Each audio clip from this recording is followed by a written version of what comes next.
Cela s'est produit avec une ensileuse, le 2 octobre 1994. L'ensileuse on faisait l'ensilage de maïs, elle s'était engorgée, donc pour la dégorger, je suis monté sur le côté, j'ai voulu taper avec mon pied gauche, puisque c'était sur la droite la machine, donc avec le pied gauche j'ai voulu taper, il m'a happé. Ça m'a happé le pied et ça m'a emmené dans l'ensileuse. Et c'est là que l'ensileuse a tourné, le gars n'a pas su arrêter la machine. Ça m'a attrapé le bout du pied, c'est monté, c'est monté, c'est monté. Et quand c'est arrivé au niveau de la poche, j'avais mon couteau à l'intérieur et cette machine avait un détecteur de métaux. Et arrivé au niveau du couteau, elle s'est arrêtée. Et j'avais la jambe droite, compression contre notre morceau de fer, pour essayer de me tirer de là, mais je ne pouvais pas. Quand la machine s'est arrêtée, par contre, là, je suis tombé de dos dans la terre. J'ai voulu me relever, mais je n'ai pas pu. Comme il me manquait une jambe. J'ai dit mince. Donc mon père est arrivé, était là. Mon frère, ils m'ont attrapé, ils m'ont couché par terre. J'étais couché. Mon papa a eu le réflexe de me mettre une ceinture pour me faire un garrot. Sinon, l'artère fémorale était complètement coupée par le sang, ça n'allait, je sais pas où. Et alors là, on m'a mis un garrot. Le docteur, on appelle un docteur, il était arrivé. Il a dit c'est trop important pour moi, je ne peux rien faire. Alors, mon frère prend la voiture, va voir si trouve le docteur, l'autre docteur. Donc, il était à un match de foot. Le voilà qui arrive, il dit comme ça, où il est l'accidenté? De quel côté? Bon, il m'a trouvé, il est venu. Les pompiers étaient arrivés, mais les pompiers n'ont pu rien faire. Ils m'ont mis dans la coquille et je souffrais énormément. Et là, ils m'ont fait une piqûre de morphine pour me mettre dans le colzar. Et l'ambulance était là, ils m'ont embarqué sur Aurillac. Et moi, je travaillais. Et elle, ma femme, travaillait. Quand je suis arrivé au pont de Rouen, normalement, les pompiers de Saint-Privat devaient faire le transfert en ceux d'Aurillac. Mais comme le docteur était là, il a dit non, on ne fait pas le transfert. Il a 4 de tension. Alors si on fait le transfert, il va mourir. Alors on continue. On est arrivé au Aurillac. Moi, je ne savais rien. Je suis arrivé au Aurillac, donc ils m'ont pris en main, ils m'ont emmené je ne sais où. Et à 2h du matin, ils ont dit à ma femme, il est hors de danger maintenant, il faut voir s'il remue sa jambe droite. Puisque ça m'avait happé la jambe gauche. Ça m'a enlevé à la jambe droite, au niveau de la fesse, la grosseur d'un gros steak. Ça m'avait enlevé un testicule et attrapé la verge. Alors il était temps que ça s'arrête. Et là, bon, ils ont fait les soins nécessaires. Et je suis resté 3 jours. 2 jours. 2 jours en réanimation. Et après, on m'a sorti de réanimation. Parce que ta jambe, l'autre jambe. L'autre jambe naviguait. Ça l'a bougé. Le nerf sciatique n'avait pas été touché. Le nerf sciatique n'avait pas été coupé. Donc, on m'a mis dans une chambre. Et puis voilà. Et là, ils ont attaqué à faire quelques soins, mais sans gros soins. Au bout du 3e jour, on m'a fait le pansement à vif. Dans ma chambre. L'infirmière est arrivée, me dit, monsieur Lassudrier, on vient vous faire le pansement. Ah bon? Ah oui, oui. On m'a défait le pansement. Quand ils m'ont enlevé ça, alors j'ai dit, ça y est, je vais mourir là. Un mal. J'ai dit, punaise. J'ai dit, vous n'avez pas une glace? Elle me dit, si, pourquoi? Mais j'ai dit, je veux voir comment est ma jambe. Ma jambe, je n'en avais plus. Mais pour moi, c'était ma jambe. C'était donc le moignon. J'ai pris la glace, elle m'a fait. C'était tout noir. Tout dégueulasse. Pour moi, c'était dégueulasse, en parlant poliment. C'était affreux. Et elle me dit, mais c'est bien beau. Oh là là, j'ai dit, c'est bien beau. Et puis là, les soins sont partis. Tous les 2 jours, j'avais une anesthésie d'1 heure pour faire le pansement. Tous les 2 jours. Et on venait me chercher à 11h, 11h30. On me ramenait à 13h pour manger. Mais à 13h, j'avais pas envie de manger. Et on fait le pansement, c'était trop douloureux. Et la première fois, quand ils me l'ont fait, c'était pour voir la réaction des nerfs, tout ça qu'il y a dans le moignon de la jambe. Puisqu'il y a les orteils, il y a tous les tendons, tous les nerfs et tout sont en haut. Donc pour voir si rien n'avait été touché, pour voir la réaction que ça avait. C'est pour ça qu'on m'a fait ce pansement à vif. Et après, on me le faisait au bloc. Et la partie droite de la fesse, comme c'était trop important, on a dit peut-être qu'il faudra faire une greffe. Alors ils ont fait la greffe. Ils ont fait la greffe. Oui, mais pas au départ. Pas au départ. Enfin, je suis resté quand même 2 mois et demi à 2 l'hôpital. mois à l'hôpital. 2 mois à l'hôpital, dans un lit Climitron. C'est-à-dire, c'est un lit électrique avec de l'eau à l'intérieur qui vibre. Des billes. Des billes. Quand on m'a mis là-dessus, moi j'ai dit, mais jamais j'arrive à dormir. Je sentais le dos pour moi. J'ai dit, c'est pas possible. Et bien, impeccable, ça s'est bien passé, sinon j'avais plein d'escarres. J'avais eu des gros problèmes, alors là, j'ai pas eu d'escarres, j'ai eu rien. Rien. Par contre, quand après je suis sorti, que j'ai voulu sortir pour un week-end chez moi. Et après, tu avais un peu le kiné qui venait. Oui, il fallait qu'il venait à l'hôpital. Oui, pour se faire marcher, il faisait bien marcher. Oui, mais marcher avec les béquilles. Moi, je savais marcher avec les béquilles. Oui. Mais enfin bon, je me débrouillais comme je pouvais. Il m'a fait descendre les escaliers avec les béquilles sans jambes. J'ai dit là, on va faire une gamelle. Et non, ça s'est bien passé dans l'ensemble, ça s'est bien déroulé. J'ai fait ce que j'avais à faire. Là, le kiné, je ne peux pas dire, il n'a pas fait grand boulot. Hein. Pour moi, Ben oui. non, bon, c'était me faire marcher que je me serais presque débrouillé tout seul. Hein. Là, c'est le cas de le dire. Bon, après, on est sorti à la maison. C'est quand on est arrivé à la maison, on a pris un coup de cafard. Quand on est arrivé à la maison, on est rentré dans la maison. Quand j'ai vu mes tilleuls devant la porte, ma table et tout ça, et puis là, je me suis mis à pleurer. J'ai dit, mais mon vieux, ça n'est pas chouette. Tu ne pourras rien plus faire. Et le lendemain, il fallait rentrer, j'ai couché à la maison. Et le lendemain, il a fallu rentrer pour faire la fermeture du moignon. Parce que j'avais le moignon, c'était ma jambe, et alors ça se fermait petit à petit. Il restait un trou à peu près comme la grosseur d'un verre. J'ai dit, maintenant ça va être bouché là. Et bon, on m'a pris le matin au bloc. Et on m'a remonté avec l'après-midi. Et alors là, quand on m'a remonté, on m'avait ouvert sur le côté du moignon. Mais je ne vais pas vous faire voir, je ne remettrai pas la jambe, c'est pas grave. Et bien, vous voyez, le trou de dessous. Ah oui. Tout le monde. Ça part de là, ça fait le tour là. Vous voyez comment ça fait? Alors le petit trou qui est resté ici, j'ai dit ça va être trop fermé. C'est que non, il a fallu ouvrir, décaloter l'os. Comme un jambon. Comme un jambon. Ils ont décaloté le bout de l'os. Ils l'ont coupé. Ils ont replié la peau. Et ils ont cousu. C'est que quand ils ont eu fini ça, ils m'ont mis dans la salle de réveil. Et après, ils m'ont mené dans ma chambre. Mais alors là, un mal. Il me semblait que la machine me rebroyait la jambe. Mais j'ai dit, c'est pas possible. On avait oublié de me mettre la traction. Alors la traction, moi je ne savais pas ce que c'était. C'est un filet qu'on m'a mis sur le moignon, ici, qui serrait comme ça, là, avec un poids au fond du lit, avec une corde, pour me tenir la peau comme ça. Pour que, je vais faire voir. Pour que la peau, comme ça, et comme ça, là, reste comme ça, pour pas que ça tire sur la plaie. Sinon, quand c'était comme ça avait tendance à vouloir bouger et ça me faisait un mal énorme. Tandis qu'avec la traction qui tenait là, ça ne bougeait pas. Et ça me faisait moins mal. Et alors là, on a passé quelques nuits qui n'étaient pas belles. Et après, ça s'est arrangé petit à petit. Bon, il a fallu vivre avec ça. Hein. Et on est rentré à la maison après. On allait marcher, il fallait marcher énormément. Et en marchant, il vous disait, il faut faire le mouvement comme si vous aviez vos deux jambes. Je dis, mais comment voulez-vous que je fasse pour marcher? J'en ai qu'une. On me dit, si, monsieur la souris, quand vous marchez, vous tenez avec vos béquilles et quand vous avancez ce pied, vous reculez celui-là. Vous faites comme si vous marchiez pour faire naviguer votre moignon, pour qu'il se muscle. Ah bon? Alors, moi, aller marcher dans la ville, avec mes cannes, j'avais pas bien de courage, j'ai dit, il faut le prendre. Alors, je partais quand même. Je faisais le tour de la maison, de la cité, avec mes cannes et mon moignon que je remuais comme ça. Alors, il y avait des gens qui passaient. Oh, j'ai regardé. Moi, ça me faisait mal.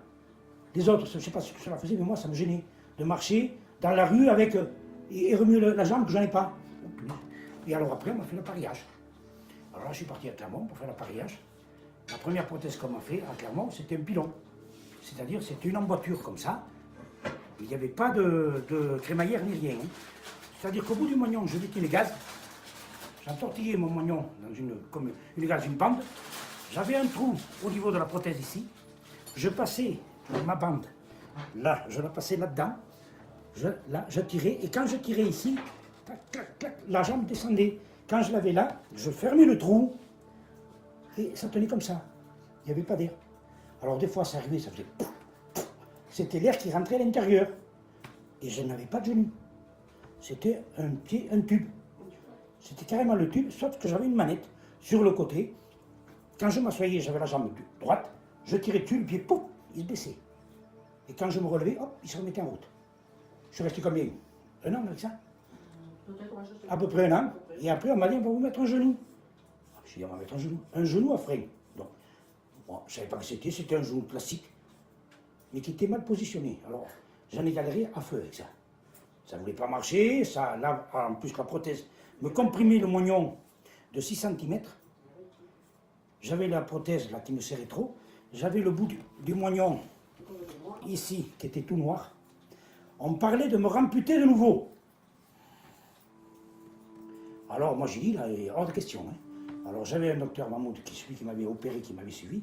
Il a dit, monsieur Lassodé, non, il ne faut pas rester comme ça. Hein. Il faut changer d'appareillage. J'étais à Clermont. Il me dit, il faut essayer de changer. J'avais un collègue qui était appareillé à Toulouse, chez la maison de Lagarrigue. Donc j'ai dit, moi, je vais aller chez Lagarrigue. Il me dit, oui, monsieur Lassodé, les trajets ne sont pas pris en compte. J'ai dit, vous savez, docteur, j'ai dit, moi les trajets, c'est pas le problème. C'est que je puisse naviguer. et que je ne souffre pas, c'est primordial pour moi.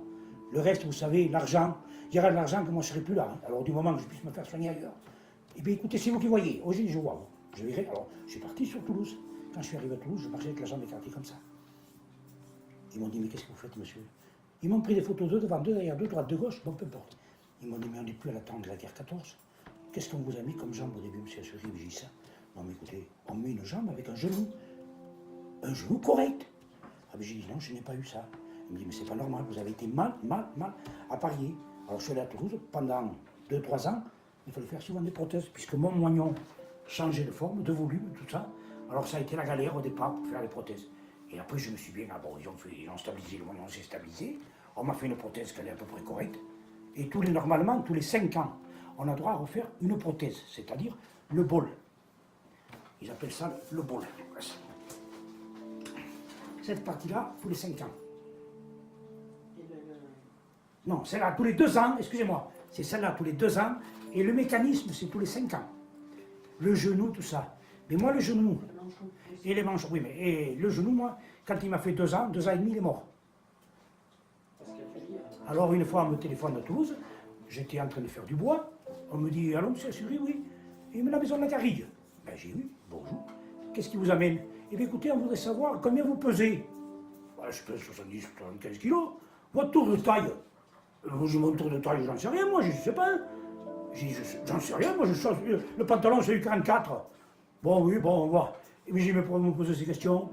C'est au sujet de votre genou, monsieur Assouri, puisque vos genoux ne tiennent pas. J'ai dit, bon, écoutez, moi, je fais du bois, je fais ce que j'ai à faire. Hein. Maintenant, si le genou n'est pas adapté, c'est pas mon problème. Hein.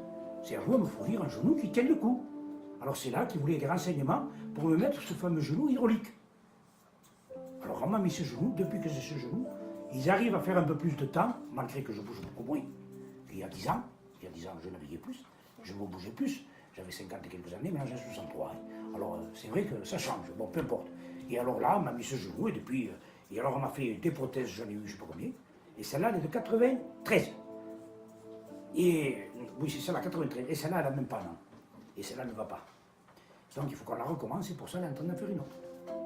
Alors, en espérant que ça va aller. Mais c'est pas évident. On parle maintenant du sthétique, qui est une mousse de recouvrement de l'appareil intérieur. C'est-à-dire qu'à l'intérieur, nous avons le genou hydraulique, ici, qui se plie. Voilà. Et il me manque le rotateur, j'ai le rotateur qui est ici, pour pouvoir tourner ma jambe, comme je veux. Je peux mettre ma chaussure, comme ça, là je la re-enclenche, clac, ma jambe est revenue droite. Au niveau du pied, en bas, j'ai la torsion de la cheville. Quand j'appuie sur mon pied, vous voyez, le pied ne bouge pas et la jambe a une souplesse. Et donc le pied, c'est un pied mannequin, qui est avec une lame de carbone intérieure, qui est fixée par des attaches, comme nous avons ici, avec 4 points. Alors voilà le système du pied qui se fixe sur la prothèse avec un adaptateur, 4 vis, et on met le rotateur, donc comme je vous ai fait voir, de torsion pour la cheville. Et mon pied est raide, un peu de souplesse. Vous voyez, on arrive à le plier un petit peu, mais pas plus. Voilà le système de ma prothèse. L'enganchement du manchon que nous voyons ici s'enclenche dans la prothèse. Oui, on l'attrape, on le met comme ça. Là, il rentre. Clac, il est capté, il est coincé là. Donc c'est ma jambe ici. Quand on veut le sortir, je vais enlever ma jambe, j'appuie sur ce bouton là, et je retire ma jambe, mon moignon. Le manchon, le moignon de ma jambe, et après je l'enlève sur le moignon. À la fin pour le laver. Ils ne m'ont pas proposé d'aller en quelque part pour faire pour la rééducation et tout ça. Si, au départ, quand il est sorti, il avait demandé si vous voulez aller à Montfaucon. Si, il t'avait proposé. Il m'avait proposé ça, mais moi j'ai pas compris. Oui, si, mais... Ah non. Ah non, je ne vivrai pas sans prothèse. C'est comme si j'avais plus de jambes. La prothèse, pour moi, elle est indispensable. Si j'ai pas de prothèse, je ne vis plus. Comme là, il s'est rien avec les cannes. Je veux prendre un verre, je ne peux pas. Je veux porter quelque chose, je ne peux pas. Et un cloche-pied, le verre, si. Mais je porte une casserole, s'il y a de l'eau dedans, je ne sais pas, oui. La prothèse, sans prothèse, je ne vis pas. Ça, il me faut une prothèse. Des fois, elle me fait mal, mais je la supporte quand même. Et je la mets le matin jusqu'au soir. Je la mets le matin vers 7 h. Et je la lève le soir vers 18, 19 h. Ça dépend, 19 h, 19 h 30. Je l'enlève. Mais je la garde quand même un sacré temps. Et je crains énormément la chaleur. Je ne crains pas le froid, mais alors la chaleur. Et quand je transpire énormément, la transpiration se ferme dans le manchon. Et alors là, ça glisse, ça t'émue. Alors il faut que je l'enlève, que j'essuie le manchon, que je lave le moignon et que j'essaie de la remettre. Mais quand je l'ai mise le matin, que je fais ça, mettons dans l'après-midi, le moignon a gonflé et pour le remettre, le manchon sur le moignon et renfiler à la prothèse, c'est très très difficile. C'est pour ça que des fois j'essaie de la garder quand même, pour ne pas l'enlever, mais le soir je la lève un peu plus tôt. À la place de la garder jusqu'à 18 h, 18 h 30, je la lève avant.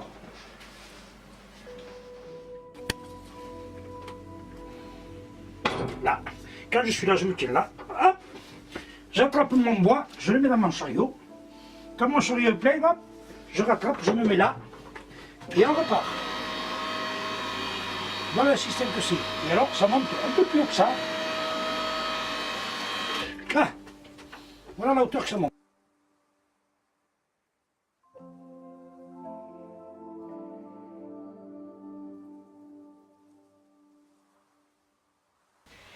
Alors par contre, monsieur, il peut peut-être vous expliquer et vous montrer avec la main où est-ce que ça lui fait mal. Comme ça. Voilà. Un peu là aussi. Et un peu sur le dessus. Ouais. Mettez votre doigt sur le bout de votre fémur. Où est-ce qu'il est? Est-ce qu'il va tout au bout le fémur ou pas? Quand vous appuyez, il touche là? Oui. D'accord. Oui. Oh, ok. Impeccable. Montrez comment vous mettez le manchon.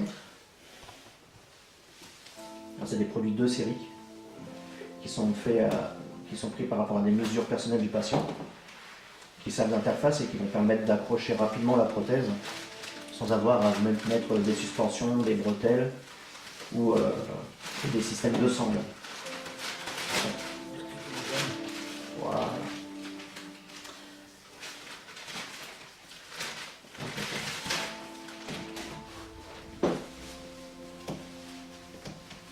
Ça va bien vous le relever.